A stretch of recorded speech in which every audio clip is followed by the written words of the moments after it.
So good morning, everyone. I'm Prasad. I'm the South Chapter Lead for PRCAI, and I would like to take this opportunity to welcome all of you here who were able to make it this morning. It's an exciting session because, as you would know, the PRCAI Dialogue series is a forum where we bring experts from, different sectors of the industry to talk about their knowledge and expertise in their own domain.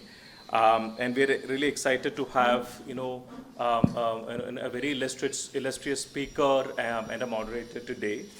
Before I introduce them, I would also like to kind of, acknowledge Deepthi Sethi, who's from the PRCI, and she's the CEO of PRCI Austral from Delhi. Before I introduce you to the speaker, I would like to just quickly, introduce you to the anchor of the session of this very interesting fireside chat, Starlene Sharma. Starlene is actually the co-founder and managing partner at Green Artha, a climate innovation and investment firm. She is also the founder of Clean Tech Women's Innovation Network and climate editor of Business India Publications. As a founder, CEO of AIC Sangam Innovation Foundation, she was responsible for establishing India's first dedicated clean tech incubator and accelerator, while simultaneously leading in early stage clean investment at Sangam Ventures. She has also been part of the founding leadership of 2 tech development startups in India and scaled Orphans International, Better Future International to 7 countries, earning partnership with UNDP and receiving awards from several national governments. She started a career at Landmark Advisors, a New York hedge fund that helped grow $80 million to $800 plus million. Thank you, Starlene, for being here and kind of anchoring this entire fireside chat today. I would also like to welcome, Ravi Venkatesan. Ravi is the chairman of the Global Energy Alliance for People and Planet, launched at the UN Climate Change Conference in Glasgow, COP26. He's also UNICEF's Special Representative for Young People and Innovation and the founder of Global Alliance of Mass Entrepreneurship. He serves on the boards of Rockefeller Foundation, Hitachi Limited. Ravi was the chairman of Microsoft India, Bank of Baroda, Cummins India, and served as the co-chairman of Infosys Limited. Ravi is also the author of What the Heck Do I Do With My Life? How to Flourish in Our Turbulent Times, and Conquering the Chaos, Win in India, Win Everywhere. He was also voted as one of India's best management thinkers by Thinkers 50 and as Microsoft Alumni Hero 2020. So wow, can't wait to get started and to hear this exciting fireside chat on what the heck does reputation mean in the new economy. Over to you, Starlene. Thank you, Prasad. Thank you, Deepthi and the team at PRCAI for inviting us, and thank you, Girish, for helping organize everything.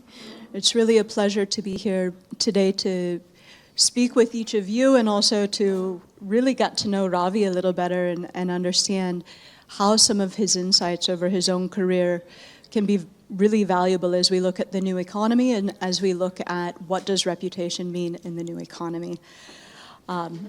Ravi, you've had a phenomenal and interesting career.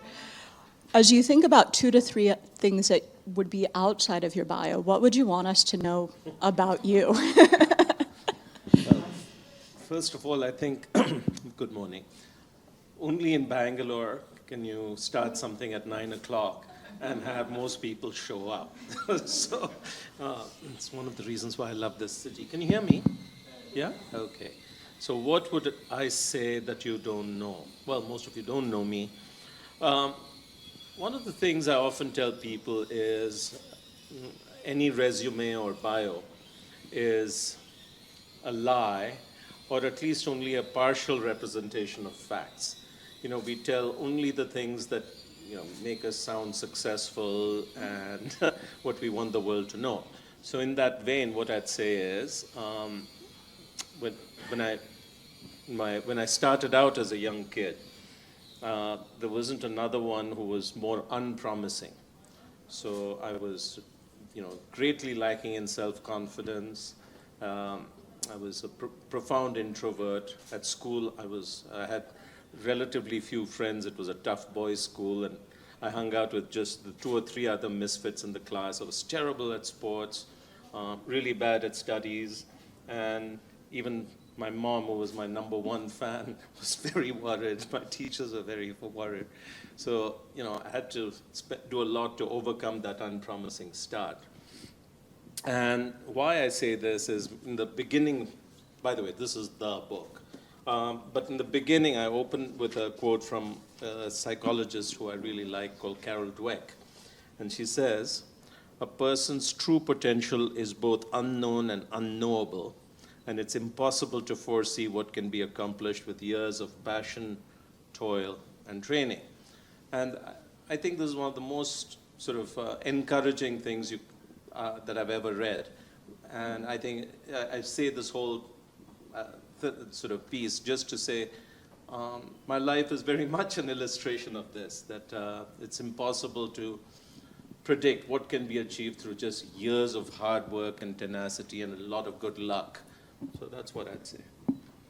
Thank you. And I will say, for those of you who have not read the book, it is definitely worth picking up. It is a very practical guide to think about how your career develops, how your potential develops, and takes a lot of information you might be getting from other books and really brings it together in a way that's very useful and very practical to apply.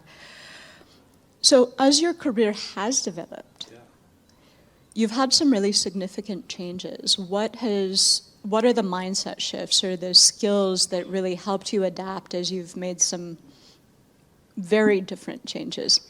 Unfortunately, I'm going to keep going back to the book because chapter 2 is called Mindset, and chapter 3 is the 3 skills you really need. So go read the book. But no, in a nutshell. Look, I think what's perhaps somewhat interesting or differentiated about my career versus other people's is that I've done many different things. As Prasad mentioned in his introduction, I've worked in the private sector, in the social sector, and public sector. It's not terribly common. I've worked in 7 different industries. And so I've made many, many shifts. And why that is relevant and important to all of you is, I think as we progress into the 21st century, this is going to become more and more common. We're going to be, not out of choice, but out of necessity. We're all going to make many, many more transitions than we've historically done. And I think everybody is capable of this. What holds us back is fear. Oh, not one fear, multiple fears. So, for instance, you're afraid people will laugh at you, or you may fail, okay, etc. So we don't even attempt it for the most part. So if you say, what are the mindset shifts I've intentionally worked on and made? It's to overcome all these fears. Say, look, let's plunge in and work hard and try and make a go of it, make a success of it, and usually it's worked out. What else would be another mindset shift? Like most people, I used to care a lot about what the world thinks or what other people think of me. And this is very, very common. Most of us pay too much attention to what the world thinks.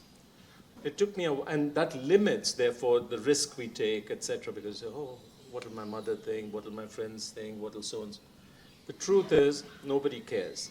They're busy thinking about what will the world think of them. Okay? So they're really not thinking about you. And so I had to work hard to overcome this, I really don't care that much anymore. And it's liberated me profoundly to go on and do all these different things. And I don't care particularly whether anybody thinks I'm successful or not. As long as I feel I'm doing the right things, I'm happy. So I'd say those might be 2 things that I worked on for a long time, because these are very, very deeply embedded in us, very deeply conditioned. So am I audible in the back? Okay.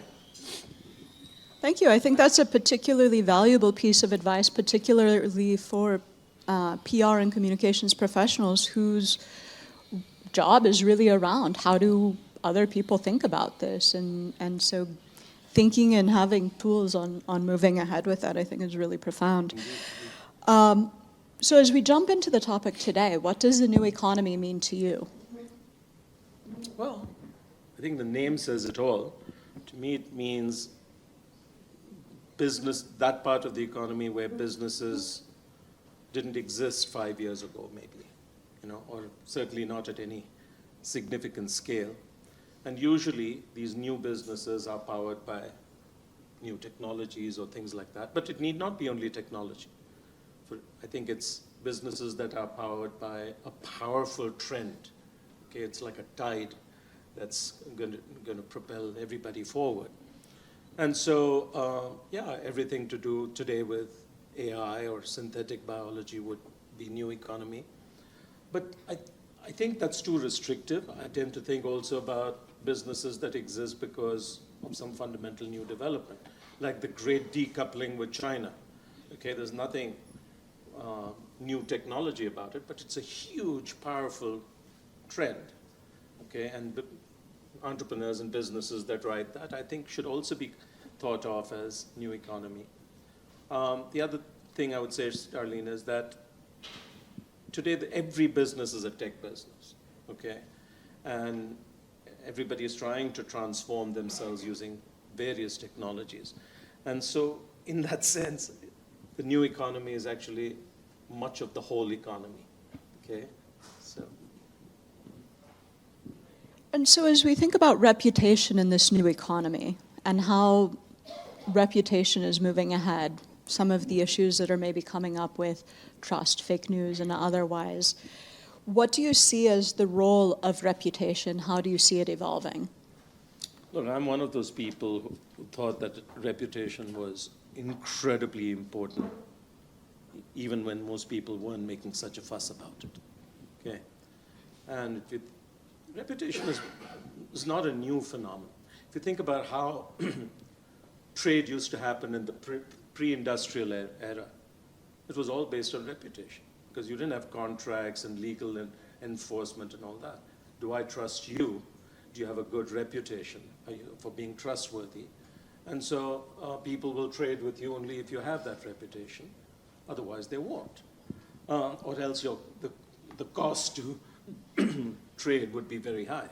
So this is absolutely not a new phenomenon. For me, joining Microsoft in 2003 was very, very instructive on the importance of reputation. So back in 2003, Microsoft was about as radioactive as Facebook is today. Okay, people, saw it as very successful, but didn't exactly admire or like it. Okay, and I joined at that time, and principally I thought my task was to transform the reputation. The business was doing reasonably fine.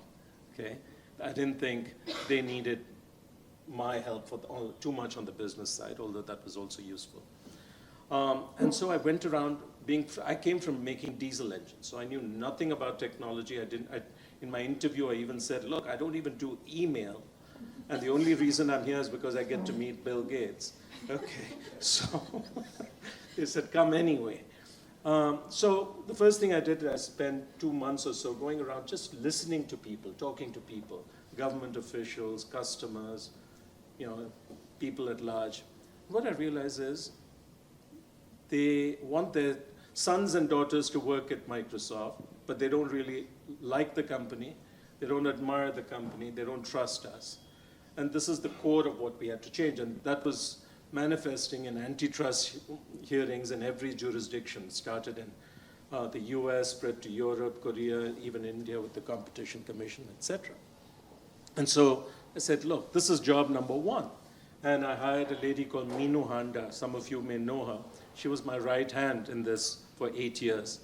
And we made it the job of not just Meenu and I, but the whole leadership team. And over 8 years, we changed not only the underlying reality, but also the perception of the company. And I think that's one of the most important things we accomplished. We went from whatever to being the most admired multinational in India by 2010. We displaced old favorite Unilever, okay? We couldn't displace Infosys, so we said, look, okay, we're going to focus on only the multinationals, not the domestic gang. And then there's something called the International Government Elite Survey. I don't know if you know that, IGES. And so that's a global survey done, and we sort of nicely trumped Google, IBM, everybody else on that. interestingly, even though those were the dark years of Microsoft where we were not innovating at all, in India, we did such a good job, people rated us #1 for innovation, which can tell you that perception and reality can be quite divorced even in a positive sense. So that was a very, very deep, powerful lesson for me on the power of reputation. And of course, it makes everything else possible. So whether you're attracting talent or whether when you go to meet government, that they see you positively, how do customers want to do business with you, etc. So that was one. Then I saw the importance of I'm giving long answers because Please, they're great. I tend to do that. In 2011, I made a big personal decision. I said, I'm done being an employee. And I walked out of Microsoft without really having a plan. And I'd walked out on very favorable terms. People, oh, did you get fired? No, I didn't. The cover of my book is endorsed by Bill and the back cover is Satya. So I did it very nicely. But I said, look, I'm tired of being an employee. I don't know what I want to do, but I'm going to go out. And of course, suddenly you're nobody, right? You were chairman of Microsoft, and now you're just nobody. In fact, I wrote a series of really famous ET articles on the fear of being nobody. It got about 1 million views.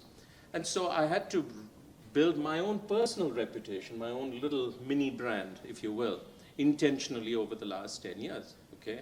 So today, I'm not, I happen to be whatever of GAP or UNICEF, but that's not my identity, that's not really how, I am me. So my card simply says Ravi Venkatesan, doesn't have so-and-so organization, etc.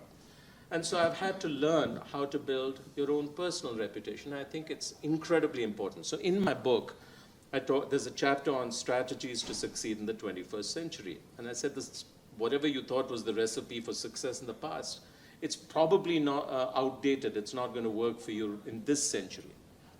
And one of the things I say is, look, you've got to get into a position where the world is chasing you and opportunities are chasing you rather than the other way around, where you are chasing opportunities, okay?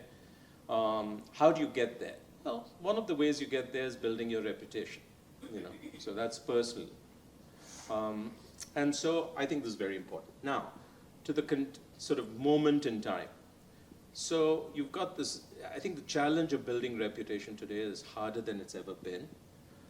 Because we live in this bizarre post-truth world, society or whatever Harari calls it, that people are not interested in facts or evidence at all, or the truth. We buy into narratives that we subscribe to.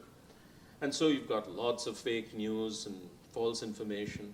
You've got powerful leaders, whether in business or politics, who lie blatantly. Okay, just make up stuff. And I yesterday posted a thing on LinkedIn on entrepreneurs who are just making shit up. Okay, and that's doing quite well right now. And then to confound us further, you've got AI, where it's dramatically easier to fabricate stuff. So I was in Chennai over the weekend, and when I landed, there was controversy, because the very charismatic and finance minister was apparently recorded saying Starline's sons have stolen 30,000 crores already, and it's only April, okay? And there was this big scandal, blah, blah. And he says, look, I didn't say it. It was, fabricated. And I said, yeah, sure. But then yesterday I found an AI app which allows you to do that. So you train it on anybody's voice, yours or something from the internet that's recording, and then you type in whatever you wanted to say and it'll say it with remarkable fidelity. So in a world like this, I think trust is gone, right? You don't know who to trust, what to trust, and how do you carve out a reputation, okay? It's getting tougher and tougher, but at the same time, it's also getting more and more important, because I think people are going to quickly learn to become skeptical or completely confounded and overwhelmed, and they're going to look at who is saying it. Oh, Nandan is saying something. Okay, so it's probably reasonably sound. So that reputation will become, I think, more and more crucial. even as the challenge of building it is becoming, exponentially harder. I don't know how. I don't have answers. I just recognize that, this is the game, and you all therefore have a marvelous opportunity for both personally as well as for the clients you serve. And so when we consider what is happening with AI and programs like ChatGPT and some of the others that have come up, and we look at, for example, attrition in the PR and communications space, which at some points reaches 20%, how should a young professional or even a mid or late stage professional think about shaping their career, building reputation, maintaining reputation, particularly when there is so much fake news? Oh, that's easy, read the book. But, no, look, first of all, this attrition thing is not confined to the, communications field, okay? Today, attrition is sky high in many, except temporarily, but before the reset hit, attrition, even in great companies like TCS, et cetera, was 25%, and in many other things, 50, 70%. So I think there's something very different about the times. And so this 20% doesn't bother me too much. But I do think firms have to wake up to this, right? Why are people sort of churning so much? Why are they fleeing? And again, I've written about this, talked about this. A lot of it is because firms have become way too transactional. There's a nice story about people matter and all that. They're way more transactional. And the flip side is we're all becoming mercenaries. If there's no commitment, then why should I, bother? So that's one. I think there's something clearly generational going on, right? So the generation behind you is, restless. If you're not on the move, then you feel like you're missing out on something. So there's that. There's a lot of toxicity in workplaces. These are all, and I don't think these are going to change suddenly. So in my book, one of the things I say, it's not just to PR and communications professionals, it's to everyone. Look, as fast as you possibly can, forget about being an employee. Become independent. Become self-employed, okay? Better yet, be an entrepreneur like you are.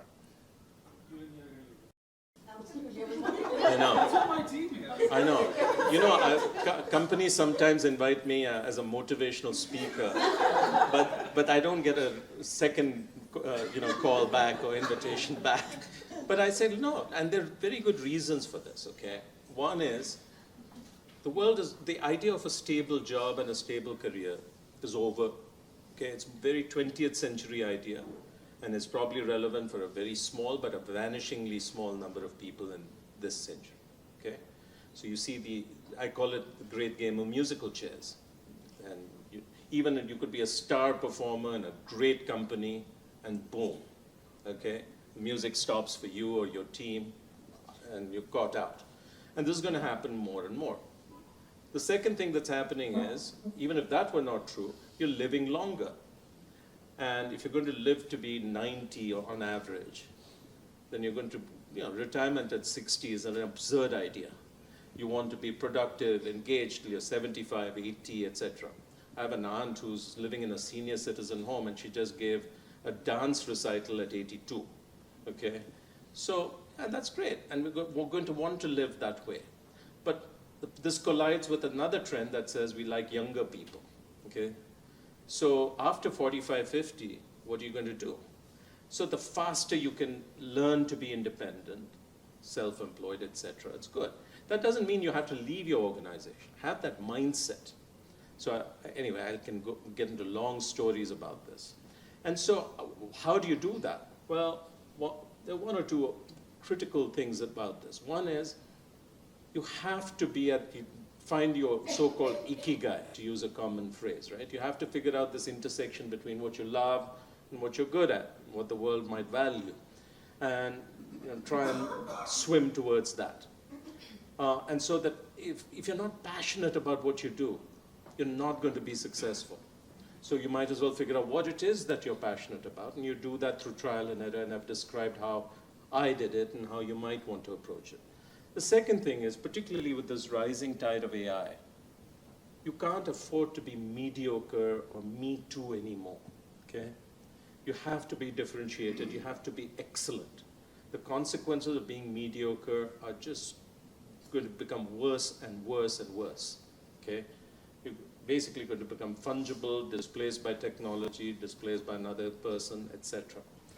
So my advice is, make sure that what you're doing is what you really, really enjoy doing, and then lean into it, give it your all, and learn to be brilliant at it.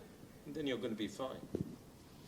Thank you, and I know Girish encourages a very entrepreneurial environment. So, as we There's a stunned silence. I don't know whether it's good. People are thinking and processing, or saying, "What the heck?" and I will say some of the latest news coming out of the US and Europe is there's a new trend around appreciation for older employees again, because employers are finding that they are more diligent.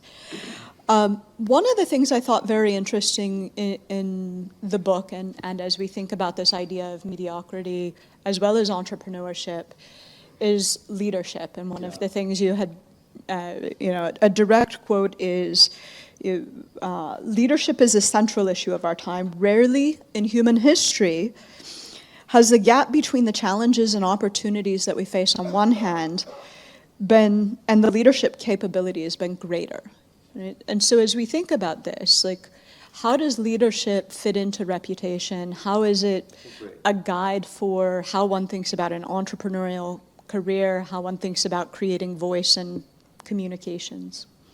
Well, rarely have I met a moderator who's actually read the book so thoroughly. So. No, I devote a whole chapter to leadership because it is the central issue of our times. And conversely, the flip side of the same thing is, it's the super skill of our times. If you have it, you don't have to worry about what do I do next and what's my next job or gig or whatever. It'll come to you.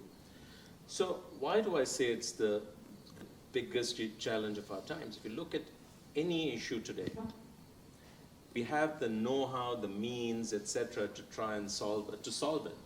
But in fact, these problems persist and become bigger, and that's only because of lack of leadership. So you take climate, for instance, which is the biggest one, or pick anything, garbage in Bangalore. We know how to solve these things, okay, to a significant extent. But the problems not only remain, they actually grow in magnitude because we're not able to come together in a meaningful way with intensity to solve these things. And that's the challenge of leadership. So I speculate on why this is so. And the answer is very simple. The conclusion is most of us, and I guess all of you, confuse leadership with formal power, title, position, etc. So-and-so is CEO. We call them a leader. So-and-so is a minister. We call them a leader. So-and-so is a secretary in this department of government, leader. And so we're confusing title and position with leadership. Reality is, they may be the most uninspiring person, risk-averse, completely political, never took a good decision in their life, whatever. But they somehow got there. So they could be the antithesis of what we think of as leadership, but yet we unfailingly call them leaders. Okay? So I say, look, now it's time for us to recognize leadership is not a title or a noun. It's the way you act, the way you behave. It's a verb, not a noun. Okay? And the good news in that is anybody can be a leader. Okay? It's how we behave. So I give example after example. I don't know if you got that far or you just stopped at the whole book. Oh, thank you. So I give example after example of the most ordinary people from some of the humblest backgrounds doing the most extraordinary things. Nobody gave them the mandate, the power, whatever.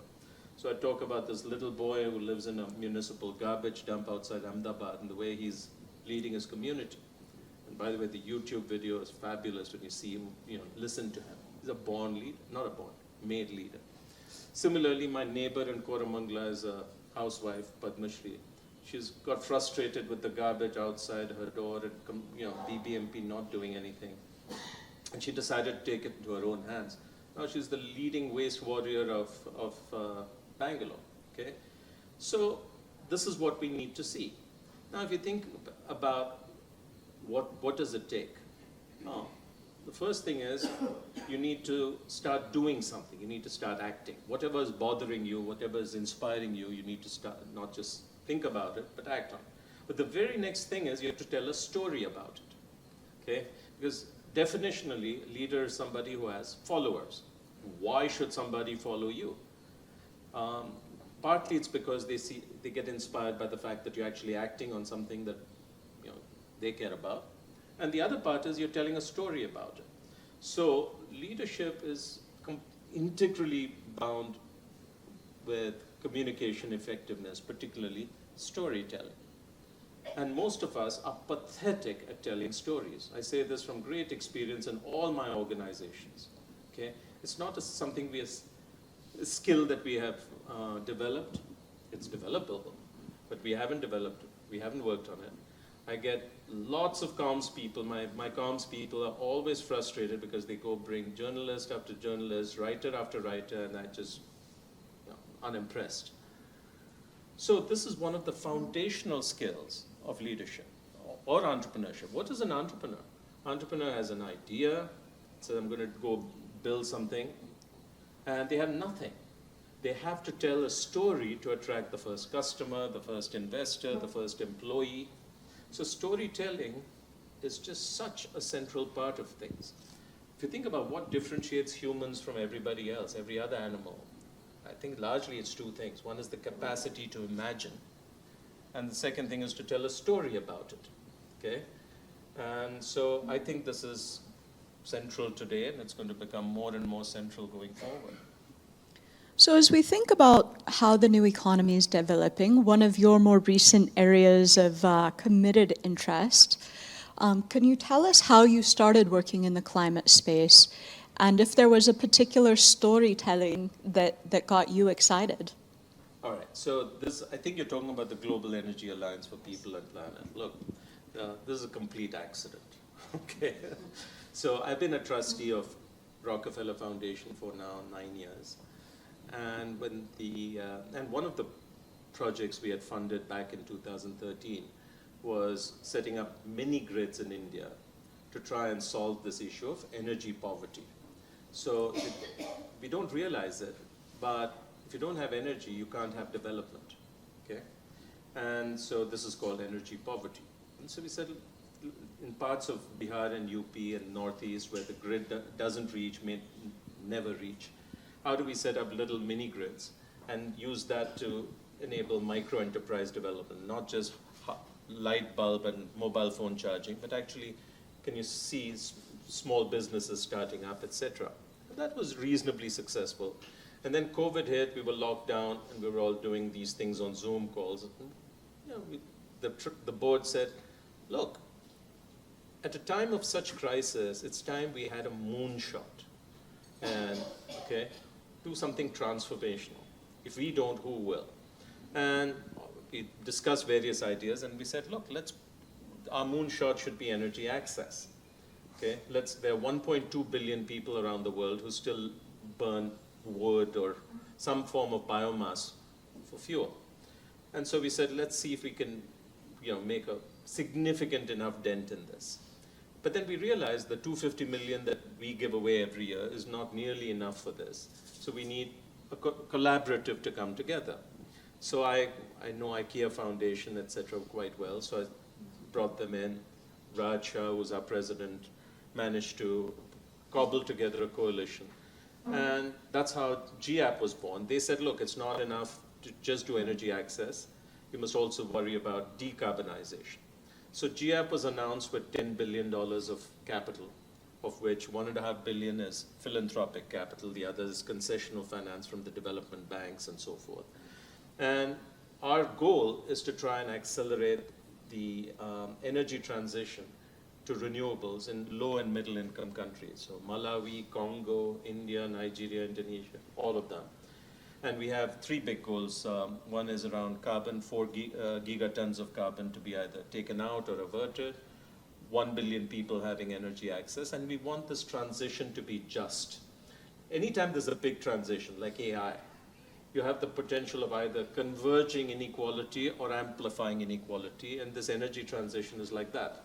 So we want to make sure that this is a just transition, and that's how we set it up. Now, suddenly they needed someone who would bring it, keep this coalition together. And one day in December, they came to me and said, would you be the chair? And this is the story of my life. Time after time, I get sucked into things I have no knowledge about or completely unqualified for. As I told you, the Microsoft story. Then in 2015, I got a call, and it was Raghuram Rajan.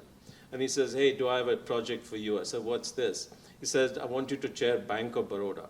I said, look, you've got to be joking. I know nothing about banking and even less about public sector. And he said, do you think you could screw it up more than those who came before you? Okay, I said, no. Okay, let's do it. So that's how that happened. So it's similar, unlikely convergence of things, and suddenly I'm a student of energy. Yeah. So as you think about climate, the new economy, and how businesses are approaching it, what are your views on ESG and how that fits into reputation? Yeah, I'm fairly cynical when it comes to how companies are going about ESG. Some part of it is just statutory reporting requirements. A lot of it is just greenwashing. Okay. So a friend of mine who's the CEO of a quite famous company was very proud. He called me, hey, did you get our annual report? Because it's all about climate and environment. And I tell you, there was a kilo of plastic packaging around that. So there's some intention, but it's completely lost in translation. You'll go to a climate conference. Everybody's wearing a plastic badge.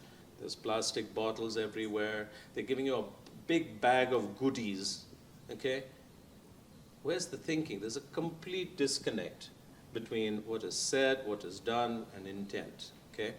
Obviously, this is a sweeping statement, and it's always a mistake to tar everybody with the same brush. But mostly, I find this gap. So, there's a joke about when Gandhiji was asked about what do you think about English civilization. He said, I think it's a good idea, okay? So I did think of ESG, I'm always reminded of that joke when people talk about ESG. I think it's a great idea. I do think we should take governance and sustainability way more seriously. One person who saw it early was Narayan Murthy, okay? So back in the day, he saw that good governance can command a significant premium, and consciously created a reputation for Infosys around good governance. And so if you saw all the way till about maybe 2008 or so, Infy's price to earnings multiple was way better than TCS, even though TCS was, its underlying performance was better, okay? So that was the governance premium, and I think there's also something around a sustainability premium. So, but I think there's something big lost in translation. And that will not change until we change personally. So if in your personal life as a leader or as an employee, as a CEO, whatever, you're completely blind, oblivious, okay? And it's unlikely your company will change, your organization will change, okay? So as Gandhiji said, you have to be the change that you wish to see in the world. So until people in positions of power and influence change in their personal life, okay, I don't think you're going to see much material progress. So given that you've made the shift, what story would you tell your peers to encourage them to make the shift to a more sustainable life? No, it's all about the little things. The most important thing is to consume less. The core issue on the planet is excessive consumption. And the excessive consumption is not by the population, it's by the 1%, okay? i.e. us, okay?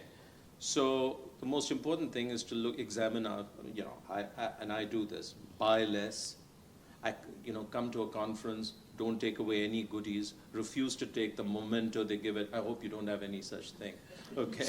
But whatever, small things, just do less. For 10 years, I did without a car, okay? And I was managing quite well. Then my wife said, look, for health reasons, you better buy a car. What is that? You shouldn't turn 60 and be afraid or lose your self-confidence driving, okay? So you should be willing to do combat every day on the streets of Bangalore, okay? And so I got a car more as a health aid than anything else. I think you have to examine your personal consumption and habits and make sure that it's a journey. It's not like a light switch. It's not going to change overnight. But I think we can all do a great deal. And then you inspire a few others and so on and so forth. But change has to start with leaders. Thank you. With that, I hope the questions that we started with for the fireside cover some of the key issues that have been addressed in the PRCAI report that has just come out, Sprint, on what are the critical issues for the PR industry. And with that, we'd like to open it up so that each of you can ask the questions that might be bubbling up in your mind.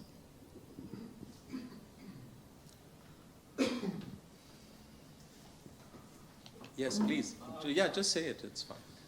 So I think in the last decade, we feel like the power that the media had sort of got eroded because you had social media come up in different forms of platforms where people could consume news and content differently. And now we've had AI come in, and this question of fake news, this question of credibility of what is being put out has become so much bigger. Do you think it is going to lead back to trusting media again for credibility? It could. So again, I actually spent a few pages in my book talking about this phenomenon. Because I find very intelligent friends, family, colleagues falling for dangerously flawed narratives, okay? All over the world, not India alone. And then I was very puzzled about this. Why do smart people fall for such things? And then, as I've learned from my readings, human beings are wired to believe stories. So he or she who tells the more compelling story tends to win. Politicians everywhere know this. And so, what are you supposed to do? Okay. And one of the things you're supposed to do, I think, is look for trusted sources of information. And you have to decide what to trust. If you trust Fox News, well, shame on you. But I won't use Indian examples. They're likely to be incendiary. But, Anti-national. So, yeah, so, I've made my choices. And for that, you have to be willing to pay. Okay? This free has been one of the most disastrous, ideas for truth. So you have to be willing to pay. And I've gradually stopped looking for, or believing, or even bothering to read things which are so-called free. And so moving to trusted sources. And that's frankly, I think, the direction we should take. Now, will it happen? Nothing is a given. It depends on us. Okay? It depends on the media industry. It depends on us as consumers of information, etc. But if you look at how the world progressed through science over 500 years, there is a very important idea, and that is called peer review. You can claim anything you want. It's fine. But your peers are going to examine it and look for evidence and then say, yeah. And that happens when it gets published in a peer-reviewed journal like Lancet or Science or one of these prestigious things. That's when this is taken seriously. Till then, it's just a hypothesis, an opinion. So this principle of peer review and trusted sources is, I think, an important one which we need to get back to. But it's not inevitable that that's going to happen. Sorry, quick follow-up. what's your view on the removal of blue tick on Twitter to be replaced by paid? I think it's a potentially good idea. I think it's a potentially good idea. The way he's going about it is just, needlessly self-destructive. But I suppose it's got some logic. A better idea would be when it dies. I'm really sort of very, very down on most forms of social media, and I'm not unique. I quote Eric Schmidt, who says social media is an amplifier for idiots, okay? And he was the CEO of Google. So I think he knows a few things. So I'm just wildly not in favor of that. I don't do anything, but I have a team that posts on LinkedIn. I'm a bit hypocritical, but yeah. There's a question in the back. Yeah, let's take 2-3 questions at a time and see if we can do justice. Yes, please. Yeah, just shout it out. That's we can hear.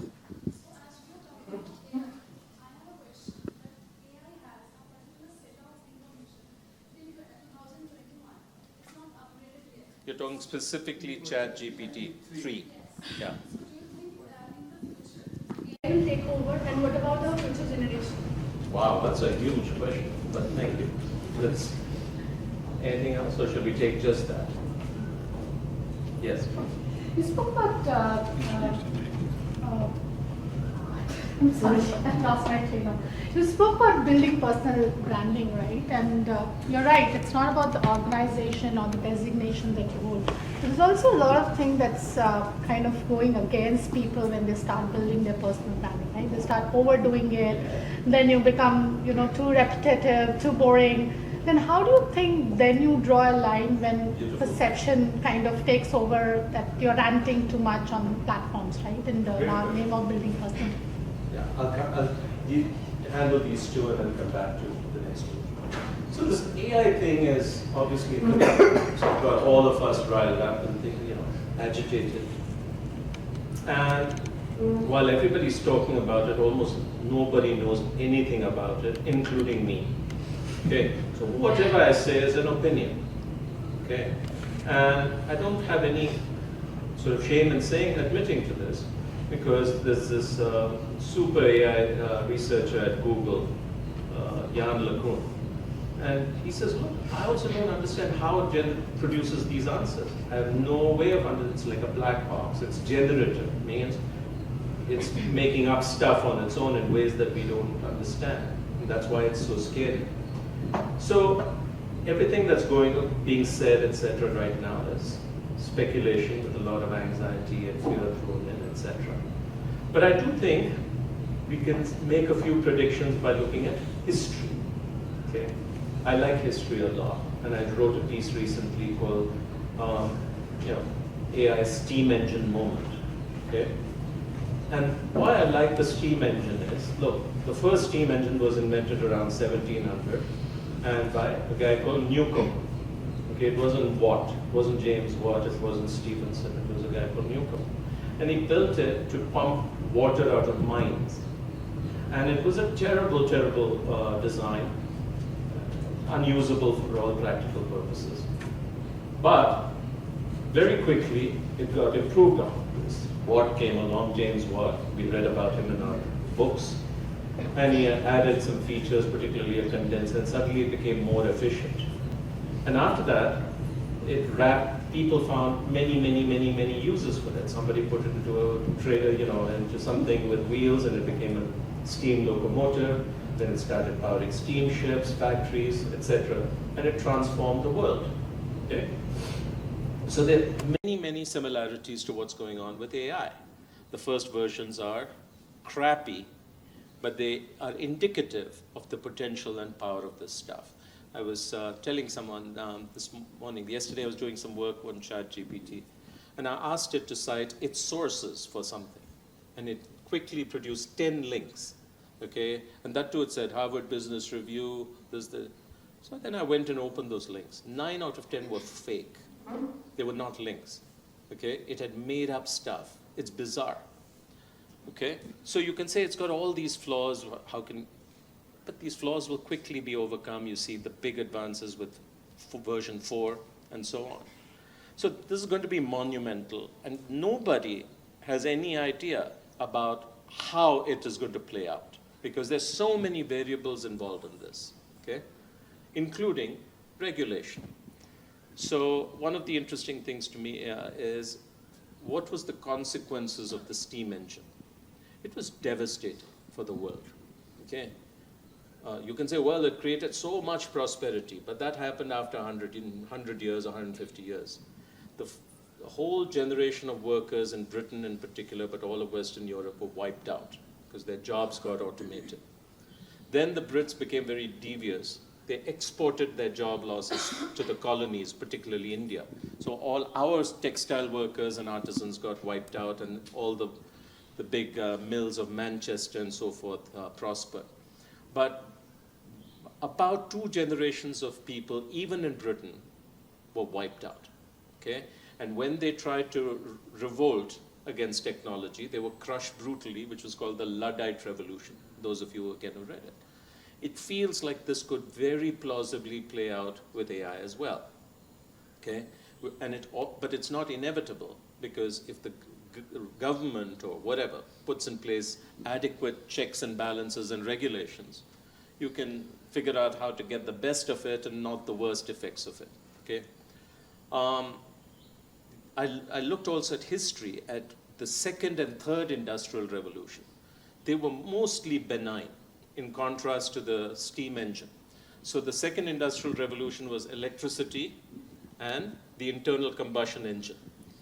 And electricity was mostly beneficial for most people, okay? Why was this so different? History offers lessons. One of them was unionization, okay?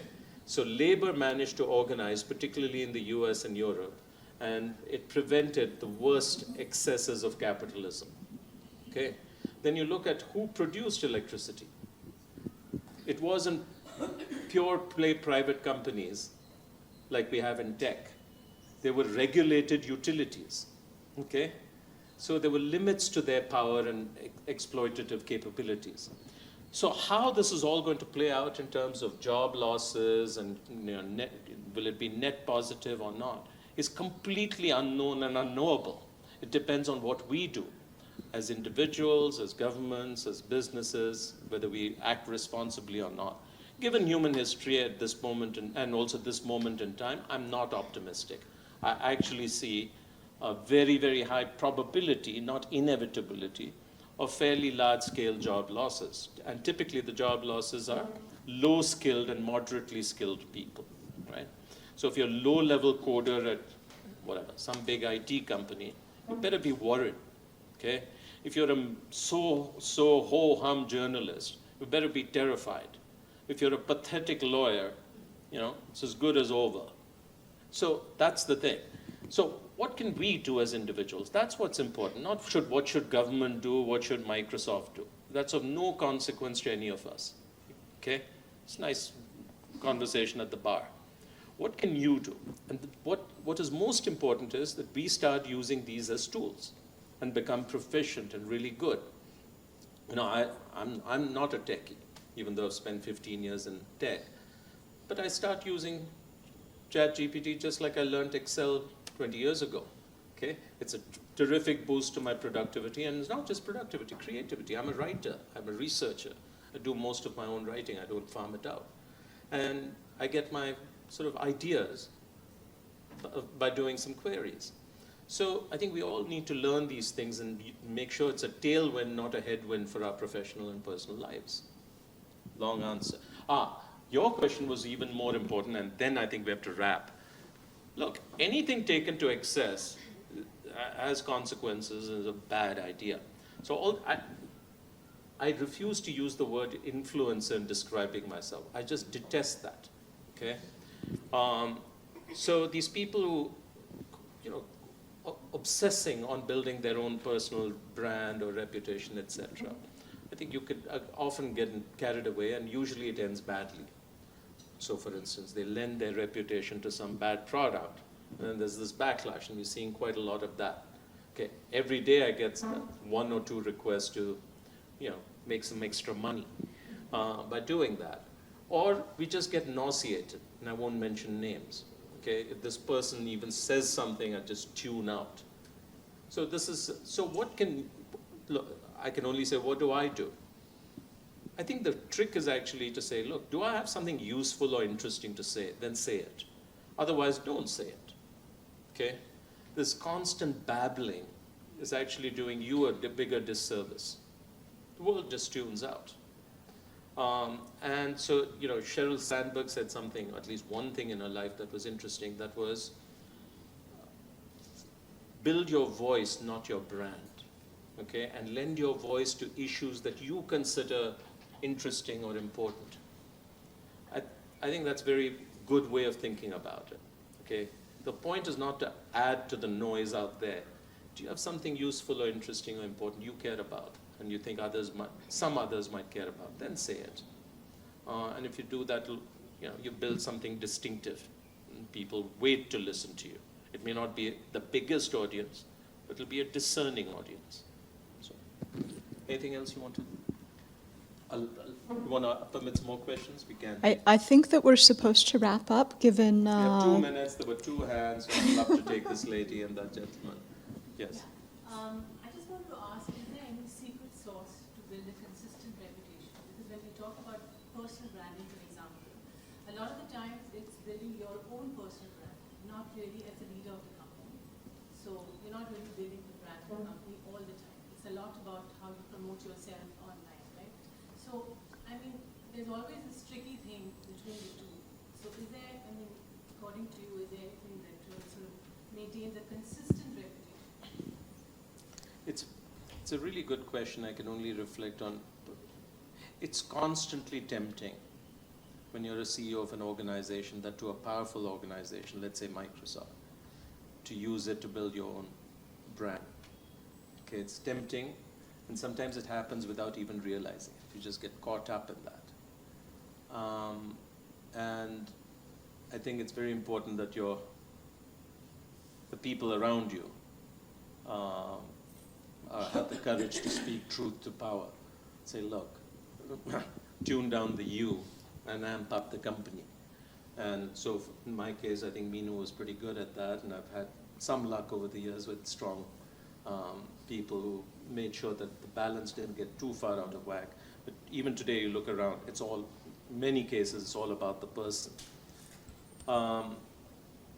Yeah. So I don't know how to do it other than some amount of self-awareness and self-discipline in that. Today I have a very different problem. I'm me, and I do a variety of things with a variety of important organizations. So what becomes confusing is, when are you speaking as Ravi? When are you speaking on behalf of GAP? And so I have to constantly to clarify. But even then, it gets murky. People tend to, so if I talk about coal, my views on coal, okay, which is, it's going to be around for a while. And it's perfectly fine for low-income countries to burn whatever they have, whether it's gas, coal, or whatever. As development matters more. People say, is that GAP's view? How? And then the funders get all excited, right? So I have to be super cautious about clarifying when I'm speaking with my personal convictions and my personal behalf versus the institution. But a lot of self-awareness and discipline, I think, is the answer. Sorry, the last question. From what I understood, you sort of said reputation building is the act of storytelling, and the exercise of storytelling is striking a balance between the stories you want to tell and the stories that people want to hear. And my question is that when you're telling stories about emerging technologies to people who are expecting stories about older ones or older paradigms, how do you sort of go about that exercise of rewriting the narrative, as it were? It's a good question again. First of all, I can only speak for myself, okay? In the variety of roles I've been in and now in my, I don't worry too much about what do people want to hear, and let me try and tell them what they want to hear. That's not leadership, okay? I try to tell them what I think is important or interesting that might be relevant to them. The only thing I try and do is tell it in a way that's interesting to them. That's okay? what I meant. Right? And so when you're trying to make it interesting to them, again, you have to tell stories. And you've heard me today.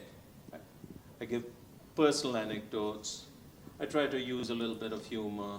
I try to use history so that they can, draw parallels from something else that happened before and say, I get it. So, I could have been much drier and intellectual about some of these things, but I tried to make it somewhat engaging to all of you. That's how I do it. But I never, ever try to tell audiences what they want to hear, okay? Because I don't think that's useful. Okay. Thank you, Ravi. Just to close up, I think one thread to close the circle, as we think about how you might be thinking about your brand, some of the thoughts that really came through today are to overcome fear and some tactics on how to overcome fear, but also leaning into your voice and looking at how to have authenticity and ethics and how you're sourcing information so that when your voice is coming out, it's really coming out with the ideas that are important to you and ideas that are going to help you build both your own reputation as well as those of the brands and ideas that you're trying to promote through storytelling. Can I just add one thing? Yes, please. I think the most useful points to underline are do whatever you're passionate at and be excellent at it, okay? If you just do that, you'll be fine. If you don't do that, there's going to be a pain along the way, okay? Bill Gates always used to say, last thing the world needs is another bad programmer, okay? We don't need more bad programmers. We need people who are passionate about whatever they're doing. So if communications and all this stuff is what you're passionate about, fabulous. But if not, have the courage to go figure out what that other thing might be. And there's no room for mediocrity. That space for mediocrity is diminishing really, really fast. Thank you, Ravi. Thank you, Starlene. Thank you, Ravi. What an amazing session. This community really, I think a lot of lessons we took back home. One thing about you, Ravi, we acknowledge key messaging, and you were bang on that, especially with this. So read this, guys, because that's what we're going to take back. But a lot of lessons that will apply to what we do and how we build CEOs. But it's great to understand how we work together, the storytelling, the narratives, the truth, the credibility in this very misinformation and disinformation era. And I think we have to break that clutter and do our roles powerfully. So thank you for doing this for us. And thank you to the audience. Thanks for coming on time. As Ravi said, 9 a.m. here at sharp, and we are closing at 10 sharp. This is what PRCAI is all about. This is our second event in just about 5 months. We want to do a lot more. If you're not a member, please join us. There's information on the website. We look forward to really growing this community to have these meaningful conversations. So you have to take that in your own hand to be part of this community. So it's not about the push that we have to make, it's the pull that needs to come in. So we're all ears, and we'd love to be talking together and doing some incredible work. Thank you so much.